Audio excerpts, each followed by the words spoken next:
Some people, yeah, Obama. If you have read Obama's book, amezaliwa na mzungu na Mkenya, Mjaluo. Alright? Ameanza kuona amepotea. In United States, anaona as an individual, he has no identity. As an individual, he's hanging out there. Ulisikia hata alituambia. He had even started taking drugs. Because of the confusion he had. Because if you have no identity, you don't even know how to manage yourself. All right, Kev. Wow. That is where the issue is. Ati ni lazima tukumbuke. We must remember. That is what I call the minding of the personal and communal soul. Wow. This is the Modern Vibes on Vibes Radio. Bien, inauma. I'm telling you, it's on a Pan-African Tuesday right here on Morning Vibes. A big tune right here from the 254 from one of the most celebrated Kenyan artists out there. True. Pushing this African conversation. Mazana like any bien. His storytelling skills, mazana ziko fiti sana. And we're also loving the energy. Remember, energy is everything. Protect it at all costs. Yeah, it's the key. Yeah, sio kitu tumediscover manze. Yeah, man. Big up on yourself, all MVPs kwa hiyo hashtag Morning Vibes. See the one and only ni Muti. Tuko na Esa30 Rasta Girl. Mr. Liku Boy pia kwa hapa hivi anasema happy new month. Esta pia anasema happy new month. Kel Nifa ako hapo hivyo pia. Tuko na Bricks Chaotic King ako hapo. John Kathogo is also with us. Simon Murakana, big up on yourself, anasema Buyai Marachi Butula. Good morning. Wako massively tuned in on hashtag Morning Vibes. Yeah, man, yeah, man. Na GPS umemaliza usidi yako? Yeah, niko Twitter, niko sawa. Uko Twitter. No, na hapa watu wanateremka mbaya sana manze bros na zina blink tu. Kuna CP, hiyo ni Captain John and hashtag Morning Vibes. Nyeri well represented. The Caves, and never doubt yourself manze bro, stay blessed. Yep. Pretty Jerry 111 Ngong well represented. Felix Ironde getting you loud and clear. Kuna Jeff Muna Promise, Soweto Promise Communication well represented. Good morning the Cape Matara tune in outer Kivani MCV. Huo ni top Samweni. Kuna Salma Kathurima na Kitongo Meru tupo ndani nicheze Love by the Riverside yake Lexi. The Pari Animal afu kuna Johnny kuna John Gadhogo anarequest Johnny by Jimmy Cliff. Analiagia Kaibi Karatina wako listening na emoji ni zanari. And of course manze bro, too many to mention. Endelea kuteremka na hiyo wall yetu manze ya FB, Instagram, WhatsApp manze, Twitter, tuambie, tupeleke na rada, ungetaka kusikia nini, ngoma zako ni gani? It's all about your show manze, you are the DJ manze. When una request yetu ni kuwaekelea tu, you are the MVPs. Ama vipi bro? Exactly manze. Right now, 8:13 tuko na special guest mwenye manze tuna like vibe yake, the man very very very sharp. Very wise Kenyan. Atakuwa appearance tu yake. Yeah. Karibu sana, Prof. Yeah, thank you. Maybe you can introduce yourself, alafu you can tell us what you do and what inspired you to do what you do. Tucheze ngoma moja alafu we come back with this conversation. Yeah, thank you very much. Karibu and good sana. morning once again. Yeah, for those who are listening to us wherever you are, my name is Professor Ndongo IKENYE. And when I was a white man, ati umesema you are kuna time ulikuwa white man. I was a white man. I'm John Brown. When I'm a real white man, I'm John Brown. I find it so interesting. You see, you begin this journey when you go to school. Your parents have given you a name, and then you are baptized. And then when you are growing up at the age of around 13, 14, you give yourself a name. Because ile ya kwanza ni ya kanisa. Hii ingine ni ya wazazi. Now you have to give yourself a name.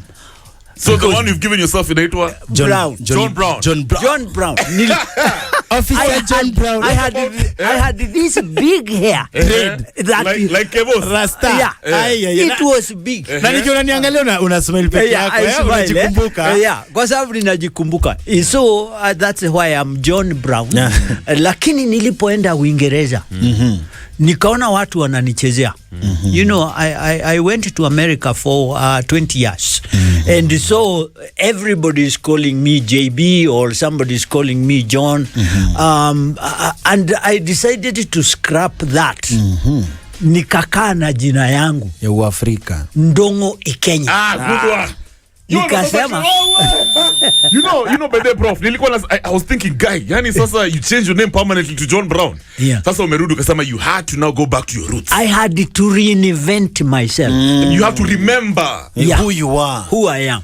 Ile jina nilipewa na mama ilikuwa na maana. Yes, because I was named after my grandfather. Okay. Does your name have a meaning? Yes. Inamaanisha nini? Ndongo was a name that was given to people who survived a disease that was called Mutongo. And what is that disease about? It was a disease that infected our people early in the 1900, coming to 1900 in this country, and many people died. So the people who survived after that ndio waliitwa Ndongo. Wow. Because they survived that So disease. your bloodline survived the... Yeah. Yeah, it was like a pandemic. Yeah, it was a pandemic, and the people who survived that time among the Kikuyus were given the name Ndongo. Wow. For remembrance. Yeah. So African names have stories All, behind them. there is no African I've been name. telling you that for We've way been back. talking about this, Kev. Tumonge maneno. Yeah. Pro. Every African name Has a meaning. has a meaning. Even now, there is a network that has been developed around the world. You can write your name now. You can Google your name. Then you see the meaning. And you see the meaning. Hata za of Kiafrika. your name. Yes. Yeah. Good stuff. That's what the Americans are doing. But today we don't want to talk about names so much, as Yeah. much as this But is a it- Pan-African Pan-African. It has- That's a Pan-African Yeah, vibe. It's connected, it's connected. view. Yeah. Pan-Africanism has a part. When I went to United States, many people in America have looked for African names. I've noticed that. Even there's that guy, brother, mwenye tija lipost kwa group. Let me find his name. But you're right. They're trying to retrace their roots. Yeah. Yes. Yeah, you can see Obama, who was my good friend, president of United States. Yes, Tulikutana na yeye Chicago. Yes, Tulikuwa friend. tunafanya kazi na yeye. Oh, nice. Yeah, so we kept on saying his name. And he could not agree to the white man's name. And that's why he stayed with Obama, because that was his Luo father's name. And he has kept it. It is good to have your identity. Yes. And it happened you tutaanza, ndugu yangu. You know, our biggest problem, mlikuwa mnauliza tulipotelea wapi? Tulipotea kwa sababu tumesahau Sisi ni tumetoka akina nani? wapi. So you know what, Prof? Yes. I really like the direction tunaenda na hii conversation. So Yeah. when we come back, why don't we also look at the African youth and our mental state? Kwa sababu, maybe forgetting our roots, our names, zimefanya we're so confused that people are just no direction. There's so much apathy amongst African youth, especially even across the continent. Yes. Yeah. So we want to look at that as a psychologist. What are some of the proposals? Solutions we may come up nazo, and what are the practical things that we can do right now that Wakenya wanaweza fanya, young Kenyans, so that we can at least elevate the vibration. I'm Professor Ndongo Ikenye from St. Paul's University. Exactly. I have been back here from America now for almost 20 years. Fantastic. Good teaching stuff. at St. Paul's University. Nice one. And All I'm right. a psychologist. I teach people to be themselves. Good one. Yeah. Be yourself. Protect that energy, eh? Yeah. It's 18 minutes after 8. Bandits. This is the Modern Vibes on Vibes Radio. Luciano 104.5 Vibes Radio at 22 minutes after 8. A very good morning to you, Nairobi, Kenya. Of course, Africa. We're live, www.vibesradio.co.ke. We're live as well on our Facebook and YouTube. Channel yetu ya YouTube ni at Vibes Radio KE. And we're having a brilliant fire conversation with a very smart African man, and it's Professor Joe Ndungu Ikenye. Senior clinical psychologist and counselor. We're talking about the mental health burden for Africa youth. And Prof, tuendelee na mali tuliachilia hii conversation. You're telling me about the African name and how it's actually connected to our psyche, and it affects how we think of ourselves. Sisi kama mavijana, vile tunajijua, vile tunajitambua, how we even value ourselves, if at all we value ourselves. Inaanza kwa majina. Unaanza na jina yako. If you accept who you are in your psyche, then you start realizing this is who I am. And your name is not yours alone. It is an I and it is connected to a we. Umesikia jina yangu ninaitwa Ndongo Ikenye. I'm named after my grandfather. My father Ikenye is also named after other people. So we immediately you get engaged in what is called Euro-American individualistic thinking. Even hata ukiwa na shida, unajiona uko na hiyo shida peke yako. Hakuna mtu anakushikilia. Makes sense. I have written a whole book called African Psychological Anthropology. Na nimeweka mambo ambayo inatakiwa kusaidia sisi wote. Sio vijana peke yao, although today I'm talking to them. But we must realize who we are.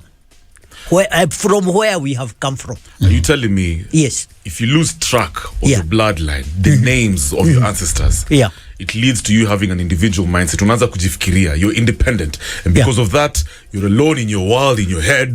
Hauna direction, which leads to now. You know, that is what I call Euro-American systems of thinking, ambazo tunaletewa tukiingia mashule. So what are the effects of these things? It is a very serious thing because you run away from yourself. Your self-esteem. Okay. Because this is the main issue. How do I see myself? And how does that affect who I am? When you had the name Joe Brown, talk to me about your state of mind, your time. Now, I told you my name John Brown describes my Christian identity on one side, but also my self-understanding. I had a big afro that was admired by my age mates. And even when I went, I was a teacher, by the way, before I started cutting my hair short, because you have to have a certain decorum ambayo au vile unakaa. Ukienda watoto unawafundisha, lazima uwafundishe kukata kucha, kukata nywele, kusugua meno, all those things. So I decided to cut my big afro into a manageable hair system. But what I'm telling you is, ukiingia in your mind, you just see yourself, the I. And you, everything else is, even ukienda huku nje, ukienda, hata ukipitia kwa barabara, unaenda ukigonga other people in the street. Hata ukiwa dereva wa matatu, in the street, you don't think there are other people who have rights to be on that road. You just think the world is about me, myself, and I. You need to have that. But as Africans, our history, our identity as Africans is that we must connect ourselves to our lineage. Prof, many a times, Kev, I know you want to jump in. Many a times, that ukiengelea kwa social media squeezy, we look at some of our great speakers. You know, all these motivational speakers wanasema, be yourself, know who you are, get out of your family, go and discover yourself, travel the world, all these other things. We're living in the era of the individual. But wewe unatuelezea that the reason African youth seem to be lost, it's like a lost generation, is because we are too individualistic. So there seems to be a disconnect between. That is where our disconnect has created problems. Na sio problems. I look at it even from what I call the macro system. So does that mean tunafaku? We need to widen ourselves. We need to go back to our roots and say, maybe roots. I need to change my name, starting by my name. You don't call yourself JB. Remember, if you are a winner, you are a winner. That gives you a specific identity. All right. That is why if you want to look at this at a larger level, that is hapo ndio wazungu unajua wazungu colonization, na nimeandika kitabu ingine inaitwa Decolonization of the Kenyan Soul. Ni kwa sababu where we have come from, these people came and removed us from what we were originally as an African people. People who are individuals connected to your kinship, connected to your family, connected to your parents. And then, so this whole idea of Euro-American identity, of be yourself, I have challenged that. I have written another book on marriage and family. Why are our families having problems? It is the same issue. We are having problems in our families because you are told it is you who is getting married to a man. And a man is getting married to you. But where are you going to take that marriage? There is no marriage without the rites and rituals of bringing your family into your marriage. Prof, if I can't trace my roots, sijui hata bloodline yangu. Nimelelewa Nairobi all my life. Watu wa ushago wote walikufa. Yeah. How do I begin to discover my African nature? You know, my traditional nature. You know, the real me. How do I go back? What are some of the practical things? I've given you a very practical example. For some people, yeah, you know, Obama. If you have read Obama's book, amezaliwa na mzungu na Mkenya, Mjaluo. Alright? Ameanza kuona amepotea. In United States, anaona as an individual, he has no identity. As an individual, he's hanging out there. Ulisikia hata alituambia. He had even started taking drugs. Because of the confusion he had. Because if you have no identity, you don't even know how to manage yourself. All right, Kev. Wow. That is where the issue is. Ati ni lazima tukumbuke. We must remember. That is what I call the minding of the personal and communal soul. Wow. Unasikia, I understood myself only after I destroyed myself. Yes. And only in the process of fixing myself did I know who I really was. Yeah. Identity. Yeah. So, Babalao, Prof, yes. Kuna historia mental situations in the country. Yes. Vijana wengi wamepatikana, but we don't know the symptoms. Yes. Watu wengi wajui already we ni mgonjwa. So ningetaka at least in a layman language, be simple to tutajuaje mtu akona shida ya akili? Mtu ni msafi. Utamuona. Let's begin simple. From an African context.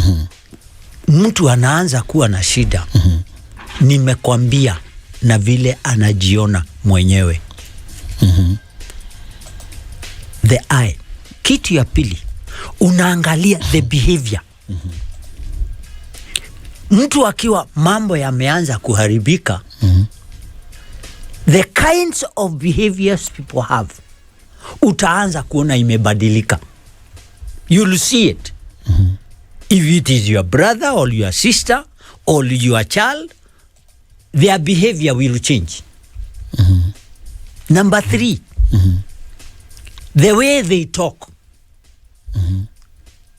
You can see they are talking about mambo yale anazungumza. There are things that mainly anaona amefinywa sana. Najua hii dunia hii ni kubwa sana. The more you narrow it, the more it looks ni mimi tu.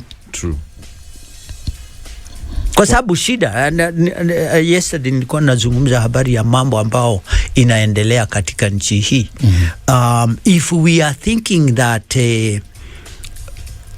unga ni mtu mmoja amekosa, tuanze kufikiria mambo ya unga leo, na wewe ukiwa kijana unafikiria tu unga. Sio wewe tu huna unga. Nchi hii iliharibika a long time ago. When we became independent and the white people left and we went to get to the land zones tulianza kugawagawa mashamba mahali kwa tunapanda unga. We no longer have unga enough in this country. If we don't buy unga outside the country. So it is, I'm saying, you start seeing things so narrowly, then your behavior is narrow. That is why people commit suicide. Yes. That is why people get depression. Because depression ni ile umejiangalia, unaona there is no future. Ukijiangalia wewe mwenyewe. Depression, you start seeing yourself, I am closed down. Let me give you an example. When we are in around standard 6 and 7, unatoka huku nje unakutana na vijana wengine, mumecheza mpira, pengine timu yenu imeshindwa leo, timu yenu imeshindwa juzi, then you start taking it personally. Unaanza kusema I can't win even football. That's crazy. Prof, let's take a short break. Remember, guys, we're hanging out with Professor Joe Ndungu IKENYE. He's a senior clinical psychologist and counselor. Leo tunaongea story of the mental health burden for African youth. It is 8:34. Shikilia hapo hivyo, don't move. This is the Modern Vibes on Vibes Radio. Make a call in Kenya, especially to Comrade Raila Odinga. Stop doing what you are doing. Do not disrupt Kenya. We need peace in Kenya. The President, William Ruto, was democratically elected in Kenya. I will not allow you to use the people of Kenya to destabilize the peace of Kenya. Vibes Radio is the African Renaissance. Africa, arise. Vibes Radio. This is the Modern Vibes on Vibes Radio. Having that big tune by Chronics. Like everyone may dance up across studio. Carry me go. We're loving it. Ati, the whole of Jamaica is a captured land. The whole of America is a captured land. Yeah, when they captured our people, I'm taking them in a captured land. Norma, we're hanging out, guys, with Professor Joe Ndungu IKENYE, senior clinical psychologist and counselor. Leo tunaongea story of the mental health burden for African youth. Kevin, take it away. Baba, mimi nimependa sana hiyo story yako ya Jamaica. And unasikia ngoma tunachapa, it's a captured land. Na and according to our story, and it's like to lose our identity. Ambayo imekuwa ni hard sana sisi kurudi kwa our mental state. So far kulingana vile tuko na tunapata hii mambo ya mental situation na depression. Imekuwa ni ngumu sana na iko juu sana. Na tukoje kukuuliza hapo hivi masymptom moto za juaji ukatuambia vile iko. Na so far there are a lot of death related mental sickness inaendelea. Suicide. Exactly. Ni history identity theft ambayo imetuletea hii shida. Ama how can we go about it maze kubadilisha the other way around? We need to look at this the way like the song was saying. Our people are captured here and they were taken to Jamaica. And so what they are trying to do in Jamaica, and that is why I went there as a guest of the state of Jamaica. The state of Jamaica. Walikuwa wamekuita huko. Walikuwa wameniita huko.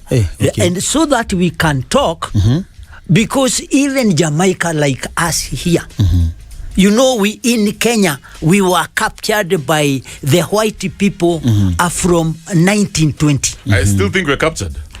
And so that is why I'm telling you, I have written a whole book called Decolonization of the Kenyan Soul, because we are still under the rule of the white people in what is called neocolonialism, uzungu mpya. Tulipo pigana na wazungu, tulipigana kwa sababu walikuja wakachukua our languages, wakachukua our culture, wakasema ni kitu mbaya. Shetani. They even looked down on our education. Even our education, wakaleta education yao badala ya hiyo kutusaidia so that we can grow. Then we have ended up having a problem of not being real to ourselves. We are still captured. True. And you can look hata sasa tunazungumza mambo ya economy ya this country. It is kwa sababu walikuja wakatushika, hata economic system, wakachukua family zetu, wakatuchukua as individuals, and then what our parents did around, you are saying where did things go wrong? So our parents were captured when we were divided into two. There were those who were fighting the white man, and there were those who were actually supporting the white man.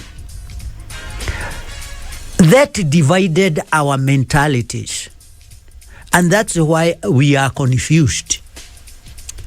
As we started taking these white people in schools, I give you an example of where I went to primary school. Tulikuwa na kitu ilikuwa inaitwa monto. Monto, where ati if you speak Kiswahili ama Kikuyu, Kiswahili or any other language, you are punished. And so they taught us to hate ourselves. And when you hate yourself, you will start having problems of who am I? What am I about? What is my future like? Prof, you know this story. And this is where the issue of mental health comes in. This story for self-hate. Yes. Where people have an inferior complex. Yeah. Especially when you're hanging out with white people. Yeah. Now, sasa imekuwa very, it's been narrowed down, like you said. Yeah. We're seeing a new form of division called classism, which I feel like generated from this whole white. That's right. Yes. It but is. now, Prof, we're also seeing a bunch of Africans like you and myself here and Kevin, and of course, our platform here at Vibes Radio and many other platforms across the country and the continent, where we are trying to promote the Pan-African ideal once again. Yes. From the Kenyan context, tukiangalia vile hii conversation inaendelea, are we on the right track? What can we do differently to bring back the Pan-African nature of Kenyan people? Of the Kenyan people. Now, are we good? Or what? I think we are doing better. You have a station like this one. When we go to schools, we are psychologists. When I'm teaching these people, I'm always asking them, these are white theories. How do you take these white theories and now integrate them into our African way of life? So that if you are counseling a young man who is using drugs, you have to deal with issues that come from his family. Don't just look at him as a young man who is lost. He is not lost. It is the history that brings him there that we have also to look at. So it is not just a question of aende kwa clinic. No. It is also about his roots. Watu wao walikuwa aje? Watu wao walikuwa namna gani? Culture, way of life, and then you can now understand this young man. Yeah, I was marking this week a PhD dissertation for one of the psychologists in Uasin Gishu. And the question that they were having, because young people there are starting now to have more problems than they have had before. They are taken to the clinics, the mental health counseling centers. And this particular person said that even when you try to deal with them as just individuals without involving their families, you are not as effective. Wow. So you don't deal with one person. With Africans, we are not just an I. We are embedded in our families. Huwezi kunisaidia kama hujui mama yangu, kama hujui baba yangu, historia yetu as a family. Kwa sababu kuna watu pengine wako na single mother, akiwa na single mother hajui ako na uncle, hajui ako na aunt. Kwa hivyo akiwa na shida anaanza kwenda kukaa peke yake. Just begin, we started talking about behavior. You can start isolating yourself. Badala ya ndio tunasema social interactions are very important for the African child. Prof, was there anything like mental health kitambo before the white man alikuja Africa? It was not there. Why? Because everybody akizaliwa anapewa jina ambayo inamshikanisha na babu yake. Kweli. Au inamshikanisha na nyanya yake. Purpose yake. Mahali umezaliwa, hawa watu kama ni kulima, mnalima pamoja. Kama ni ng'ombe muko naye au mbuzi, mnazichunga pamoja. So the community ilikuwa ya maana sana. How is the state of mind of the black youth, the black man, black woman in Jamaica from your experience working with Jamaica? My experience, I in fact, they're not here. hata ile kanisa nilikuwa nayo. There is a part of me, you need to, I have 2 majors. And ukisikia ninaitwa professor, ninaandika mambo mawili ya muhimu safarini yangu. Kwa upande mmoja mimi I am a theologian par excellence, African theologian. Ati hata kanisa, ninataka kanisa ishike barabara fulani, barabara ya kuhakikisha hawa watu wa kanisa kama hawashikani na watu wengine. And I give you a very recent, very painful experience. Unasikia watu wa Shakahola, the way these people are manipulated, wanatolewa kwa family yao, wanaenda wanawekwa msituni, wako peke yao. You start now to make these people, the world is just theirs and Jesus Christ. You manipulate them to think like that. So hata makanisa ninasema ni lazima makanisa yashike hata nyimbo na desturi za kanisa zishikane na mambo yetu ya Kiafrika. That's why nilikuwa nakuuliza Prof kabla Keva ingie. The state of mind of the black man who's abroad, who is not connected to his African roots. What is your experience? I was the chairman of East Africans United and Kenyans United. Kwa sababu ukienda huko Amerika, uanze kufikiria wewe ni Muamerika na uanze kutaka kuzungumza, you want even to take the accent of the white people and the people there in America. You lose what you are. And when you lose what you are, hata ukiwa America, I saw many people, I was treating them when I was being trained there as a psychologist. For those 20 years, I was doing that work of correcting these people. Because if you are a Kenyan, you go there, mix with other Kenyans, mix with Nigerians. Don't just mix with the white people, because they will take you over. And when they take you over, they will mislead you. And you will be very isolated. Like a young man from Nakuru. He went there. He went to become a doctor. When he could not get himself connected to the community, akaanza kunywa pombe. By the time he finished 1 year, the young man had lost the idea that he went to America to study medicine. Finally, when his parents came to America, Midwest, the young man had already died. Oh no. Nobody knew. So we went digging the history of that young man with his parents until we found that he was dead. Nobody claimed his body, and he was cremated, and they took his ashes and threw them in a hole. We're about to wrap up this conversation. Kevin, maybe unaweza uliza swali moja. Yeah, wow. So that is what I mean by depression. Depression can only be well treated when we expand the repertoire of life. Yani tujijue na tushikane na family zetu. When you have a problem, don't fear telling your mom or your dad, I have a problem. However busy they are, na watakusaidia, na utasaidiwa, watakupeleka kwetu sisi. That's how they bring me in. And I will connect them and make meaning to life. Ikiwa huko kazini na huna kazi, na huko na wazazi wako, see how you all can work together to make your life a coping system, because the MVPs. problem is lack of coping. Unajua hii maisha ni ngumu.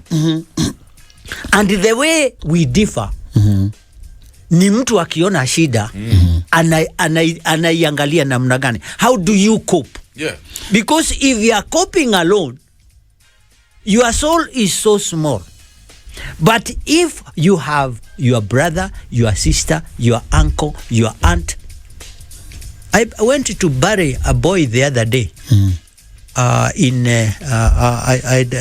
have some of our families in a place called Bahati in Nakuru. And this boy was a very good boy. But he started doing things that were strange. What kind of things? Take, for example, he started beating his dog unnecessarily at home. At least he was not beating his wife. He was not beating his children. But angechukua mbwa au paka anafunga na kamba. And he started beating. What do you think was the reason for this? Now, his problem was alianza biashara ya kuleta vitu kutoka Nakuru kuleta Nairobi, and he was not making money.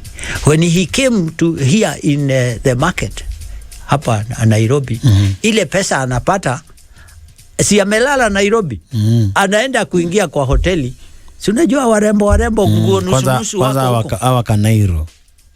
Yeah, and that is how he started. Now he akifanya biashara anapata huyu mwanamke anamwambia tukae na yeye. Anaanza kuachana na his family. Sasa ameanza kuachana na baba yake na mama yake na family yake. Okay. Amekuja Nairobi, hiyo pesa anasema tukule. MVPs. Namba yako show manzi #morningvibe manzi. They made us change our names, change our hair, follow their religion and speak their language. They stripped us of our identity. It's high time black youth we have to reclaim it. So far manzi, way forward. Una feel our way forward itakuwa ni gani, especially to the black youth manzi ambao wanakusikiza sana? I think nimesema we have to begin with accepting ourselves. And when you accept yourself, don't accept yourself just as you, as one single individual. Accept yourself, accept your parents, accept your brothers and sisters, accept your uncles, participate in their lives. Yeah. Belong there with them. So that you are not alone. This you identify. Yeah, you become an I with a we. Kwa hivyo ukiwa na shida si yako tu peke yako. Wacha hiyo shida iwe umeongeza kwa hawa wengine. Neutralize. Yeah, you neutralize your problem by sharing it with other people. I love this. Okay. So that is how you started doing it. Yeah. Ukiona and sometimes ukiona mtu anakunywa pombe zaidi, don't fight them. Bring them nearer to you. If you are an aunt, an uncle, a father or a mother. Kwa sababu hii shida inaanza huyu mtu akiwa peke yake, ataanza kufikiria unproductive ways. Nimekwambia, the system of thinking changes, the section of relationships, the way a person behaves, the way they see themselves, and the way they see problems, and their coping goes down. Kwa sababu shida kila mtu ako naye, but the way you get help is by involving people who are close to you. And I think that's the best place to malizia hii conversation. Prof, wow! Knowledge. Power. Knowledge, African knowledge from a great man like you. Mazena jo imejenga watu wengi sana. Thank you so much, Professor Ndungu IKENYE. John Ndungu IKENYE. Remember, he's a senior clinical psychologist and counselor. Kevin Adexama. Kiseka simple kadogo tu ngata kumuulizaje pro. Manze vile umetuambia vitabu zaidi ya 3 so far vile nimesikia. Zaidi ya 3. Kuna fan ameandika tu hapa, manze uliza pro kabla atoke. Hizo vitabu tunaweza zipata wapi? Tuko na bookshop pale Thika, inaitwa ACK Bookshop. ACK Bookshop. ACK Bookshop. Anglican Church of Kenya. Yeah, Thika Town. You can get those books. If you can't get it there, Yeah. write this number. Wow. 07 90 90 764 555. 555. Wow. 0790 764 555. You write a message to that number and I'll connect you to the publishers of any of my books. Approximately mtu akidoka ngapi hivi? The most expensive is 1,500. Okay, it's affordable. Yeah. Thank you so much, Pref. Yeah. Thank you so much and have a good morning. Mazema guys, I hope imewabamba deadly. The live is going crazy. Remember, we are still live. We are about to go up. Don't move. #Morning Vibes. Africa, arise. Vibes Radio. This is the Modern Vibes on Vibes Radio.